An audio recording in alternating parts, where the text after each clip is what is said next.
The crystalline throne room of Zephyria Prime gleamed under the pale blue light of twin suns, casting ethereal shadows across walls that seemed to breathe with living minerals. Captain Marcus Chun stood in chains before the most feared ruler. In the Andromeda sector, yet his expression remained calm, almost amused. Queen Vextara towered above him, her obsidian exoskeleton catching the light like fractured starlight. 8 arms moved with predatory grace, each ending in razor-sharp talons that had carved through 1,000 battlefields. Her elongated skull bore the scars of countless wars, and her compound eyes, hundreds of them, glowed with an inner fire that had reduced hardened warriors to quivering husks. "You humans fascinate me," she hissed, her voice like grinding metal.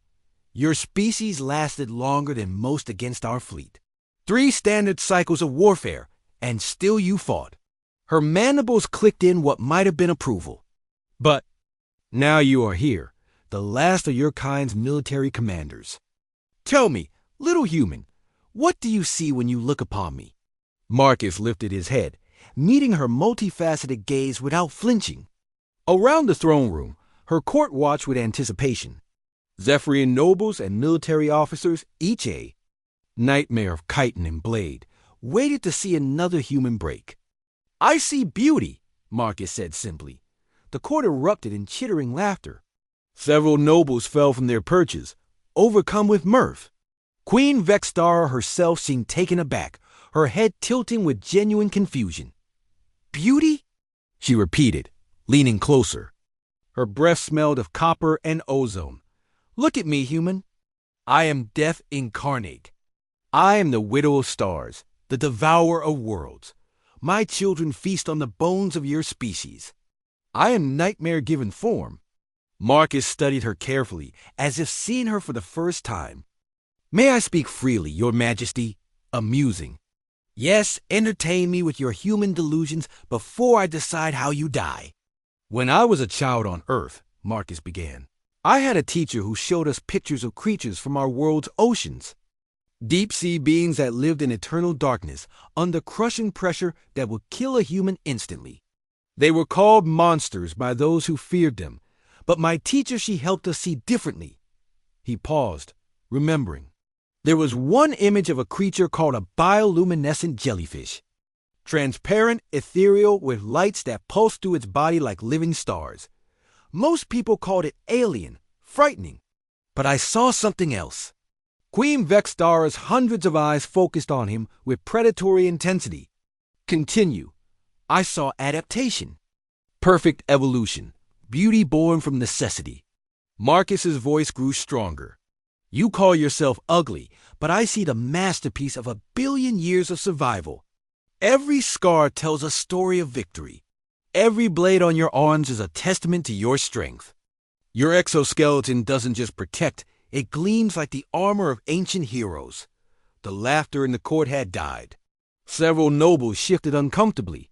"Your eyes," Marcus continued, "they're not instruments of terror. They're windows to infinite awareness. You see everything, understand everything. No enemy can surprise you. No threat can approach unseen. That's not monstrous. That's transcendent." Queen Vextara was silent now, her breathing the only sound in the vast chamber. "And when you move," Marcus said, watching her carefully, "there's a grace there that few beings in the galaxy possess. 8 arms working in perfect harmony, each motion calculated, precise. You're not just a warrior, you're poetry in motion." "Stop," the queen whispered, but Marcus pressed on. "You've conquered worlds not through mindless brutality, but through intelligence, strategy, evolution. You've created an empire that spans star systems. You've elevated your species from whatever primitive beginnings they had to become masters of the galaxy.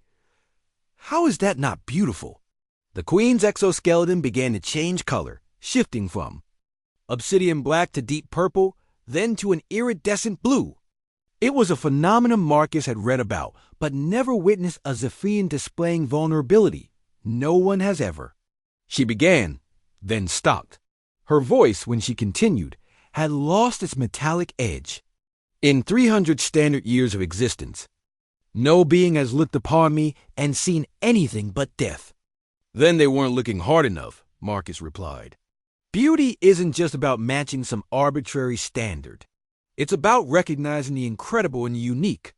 It's about seeing the strength that comes from being exactly what you need to be. Queen Vextar arose from her throne, her massive form seeming less intimidating and more regal.